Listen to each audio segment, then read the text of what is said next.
अस्सलाम वालेकुम वरहमतुल्लाहि वबरकातुहू। बिस्मिल्लाहिर्रहमानिर्रहीम। आज मैं आपसे गुस्ल करवाने का तरीका शेयर करूंगी जो मेरे ख्याल में हर औरत को मालूम होना चाहिए। तो सबसे पहले हम बात करते हैं कि मैयत को गुस्ल देने के लिए किन किन चीज़ों की ज़रूरत होती है, कितने बर्तन और कितने लोग होने चाहिए। तो सबसे पहले हम बात करेंगे चीज़ों की।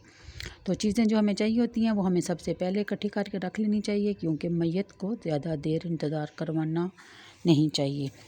तो इसके लिए हमें चाहिए अगरबत्ती, माचिस जिससे हम अगरबत्ती को जलाएंगे, कपूर, गुलाब का अर्क, साबुन, खुशबू किसी अच्छी यानी पाक कंपनी का हो, शैम्पू ले लें, ग्लव्स ले लें, बेशक प्लास्टिक के ही हो जाएं, और 2 साफ़ कपड़े जिससे कफन पहनाने से पहले साफ़ करना है मैयत को।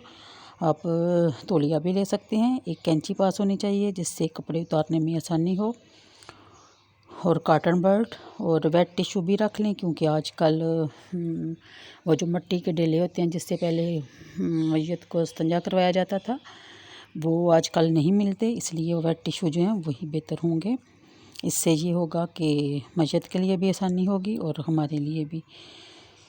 तो इसके बाद आप बर्तन ले लें। बर्तन के बारे में ये है कि कम से कम 3, 5 या 7 होने चाहिए। ज़रूरी नहीं कि हम नए बर्तन लें, बर्तन पाक होने चाहिए। इसमें एक बड़ा टब ले लें जिसमें पानी गर्म डालना है। पानी को गर्म करते वक्त बेरी के पत्ते भी लाजमी डाल लें, क्योंकि इससे भी काफ़ी बातें मैंने सुनी हैं कि बेरी के पत्तों की हिकमत के बारे में भी, वो किसी वक्त बाद में शेयर करूँगी। फ़िलहाल इतना ही काफ़ी है कि ये सिदरातुल मुंतहा की नियत से अगर हम लेंगे कि जन उधर एक बेरी है, उस अगर हम निस्बत से लेंगे तो सवाब भी मिलेगा और इसके और भी बहुत से फ़वाइद हैं। तो पानी नीम गर्म रखें, इतना गर्म जिससे हम खुद नहा सकते हैं।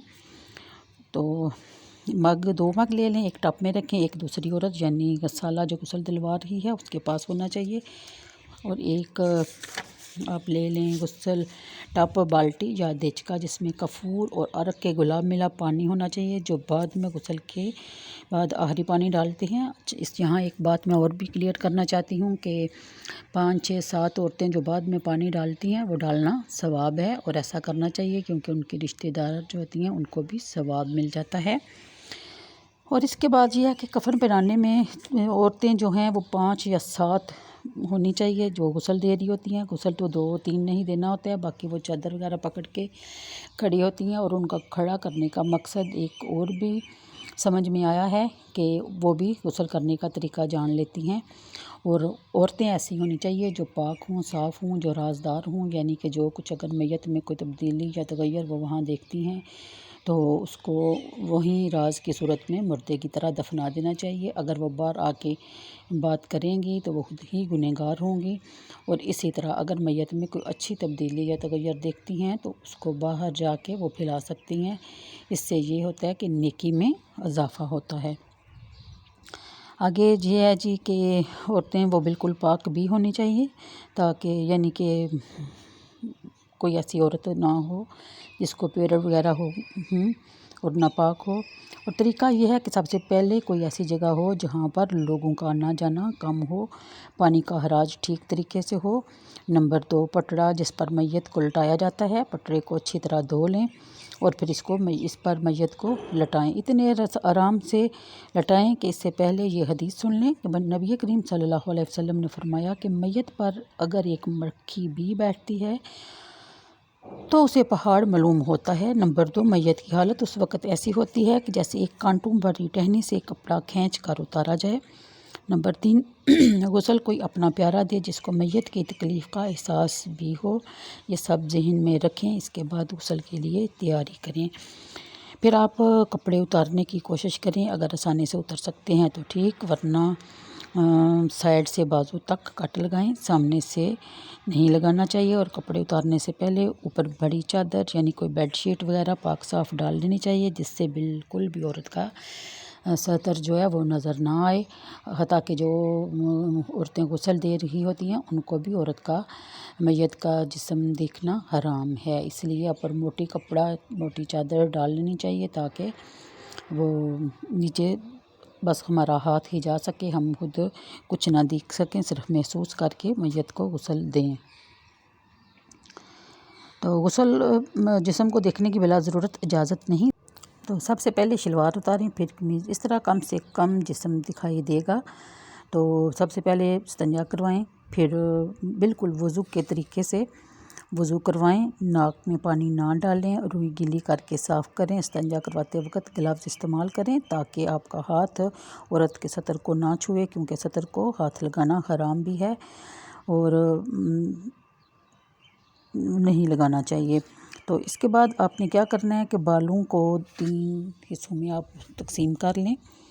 तो फिर आप क्या करें कि कॉटन बड से अच्छी तरह पहले या रुई को गिला करके दांत भी साफ़ कर लें और कानों में कॉटन बड के साथ कान भी साफ़ करें।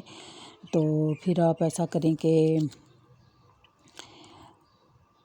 इसके लिए आप रुई भी इस्तेमाल कर सकते हैं, ज़रूरी नहीं कॉटन बड तो मैंने इसलिए बोला कि ये मैयत के लिए भी आसानी होगी और हमारे लिए भी। और फिर इसके बाद आप कानों और नाक में रुई डाल लें ताकि मैयत के अंदर पानी ना जाए। अब आप बालों को अच्छी तरह आराम से धोएं, फिर सीधा ही लेटे साबुन पानी से धो लें। याद रखें कि साबुन ज़रूरी नहीं लिखा, पाक साफ़ करना ज़रूरी है। इसके बाद दाईं साइड ऊपर की तरफ करके साफ़ करें अच्छी तरह। नीचे की तरफ भी हाथ ले जाएं ताकि कोई गंदगी वगैरह ना रह जाए। याद रखें ग्लव्स के बगैर मैयत को हाथ लगाना हराम है।